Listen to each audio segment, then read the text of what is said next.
Assalamualaikum warahmatullahi wabarakatuh. Jadi saya mau cerita sedikit tentang apa yang disebut sebagai fraksionasi plasma. Mungkin teman-teman sekalian mengenal yang disebut sebagai, pernah mendengar mungkin ya, istilah albumin, istilah IVIG, atau istilah imunoglobulin. Ini pernah mendengar yang seperti ini.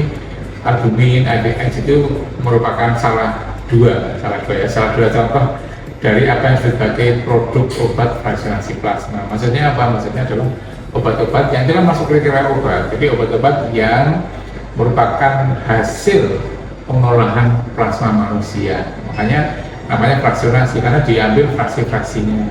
Sehingga kalau kita lihat orang yang kalau misalnya diambil darahnya nih, misalnya donor gitu kan, itu kan yang diambil darah kita, artinya ada sel-sel darahnya, tetapi juga ada komponen cairannya, yaitu komponen plasmanya. Nah, komponen plasma itu kalau kita cermati lihat bukan hanya sekedar cairan warna kuning gitu ya, bukan begitu, karena sebenarnya di dalamnya kandungannya kan bukan main.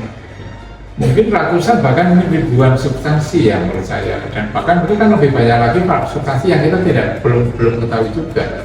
Nah, dari komponen plasma itu kan nanti sebagian ditransfusikan pada pasien. Nah, tetapi apakah semuanya? Tidak. Yang paling banyak ditransfusikan itu adalah komponen sel darah merah, yaitu white blood cell atau PRC. Nah, komponen plasma, entah itu plasma segar, entah itu plasma fresh frozen plasma atau FFP, itu kadang-kadang sebagian tidak ditransfusikan, sehingga bisa kita pakai untuk dimanfaatkan juga dalam produk fraksionasi plasma. Nah, fraksionasi plasma itu adalah upaya untuk mengolah plasma menjadi fraksi-fraksinya, dan itu menjadi obat yang selama ini kita kenal dengan harga yang tinggi, harganya mahal. Selama ini di Indonesia itu kan semua produk obat ini kan, contoh albumin, IVIG kan selama ini masih 100% impor.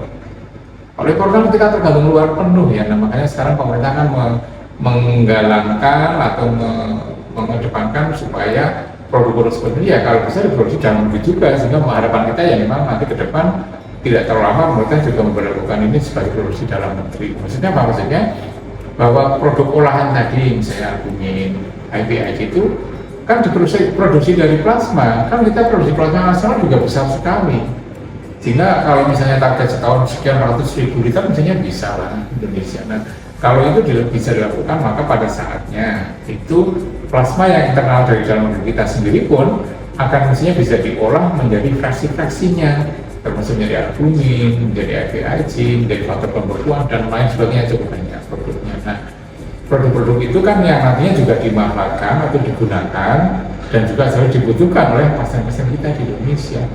Nah, proses itulah yang kita sebut sebagai fraksionasi plasma.